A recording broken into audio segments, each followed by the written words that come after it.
Science does not have to be expensive. You can do simple experiments by getting Dollar Tree items. For example, imagine if you were on the aisle and you picked up craft sticks, you picked up construction paper, you picked up markers, you picked up a cup, you picked up some cheese puffs. You could actually do a science experiment just with those simple items. All of that, some of you may already have in your classroom or have in your home.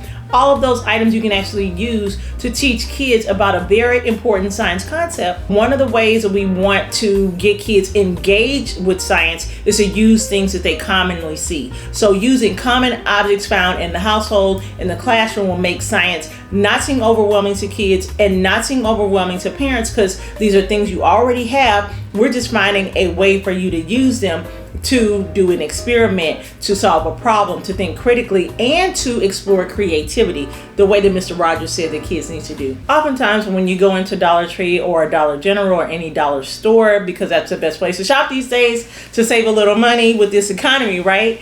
You find that sometimes you may not know what you're looking for.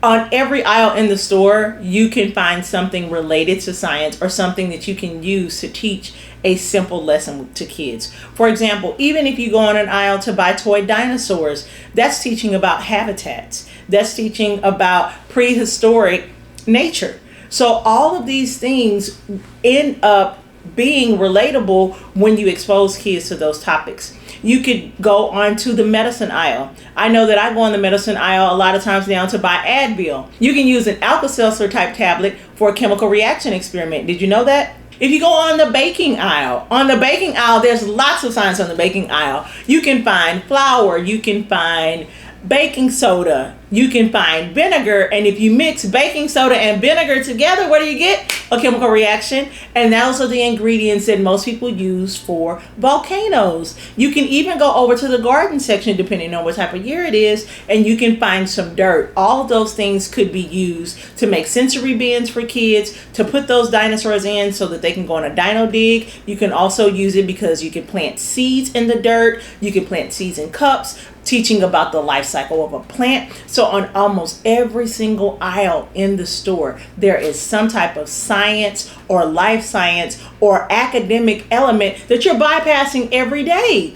So I hope that the next time you go into Dollar Tree, you don't just look for savings, but you look for science. One of the skills that is missing in most academic setting is a social emotional development, the social emotional learning. SEL is what a lot of people call it. And if we don't teach kids how to talk about their emotions, how to express their feelings, and how to, most importantly, work with a team, there's going to be some problems later on in life.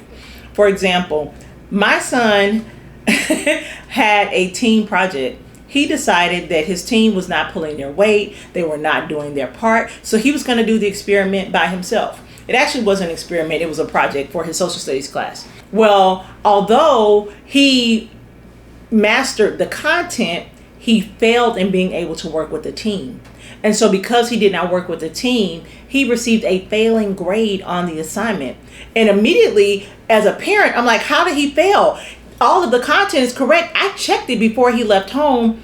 No, the assignment was for him to work with the team. Team building is a very important skill. Regardless if people are not pulling their weight, you still have to find a way to be a member on that team and to make sure that you can get people to work together and that you are a good team player.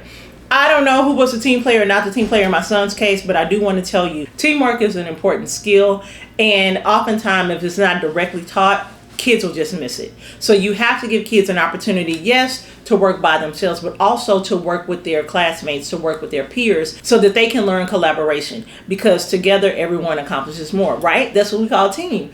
So I want to show you some simple ways that we were able to create teamwork in our classroom using Dollar Tree items, a magnet, a dry erase marker, and a piece of paper. And I want you to just look at their faces, listen to their voices when they were able to work together and see their teammate actually creating a line and staying on the line, following the track using simple items at Dollar Tree.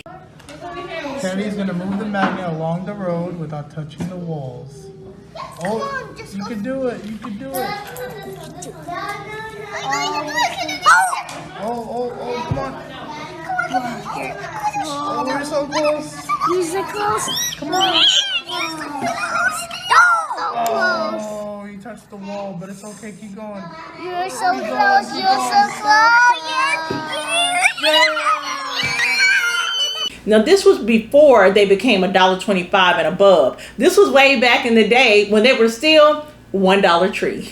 If you want to find out how to do a bee pollination experiment using the Cheeto Puffs, the craft sticks, the markers, the construction paper, and a cup, click the next video and I'll give you more information.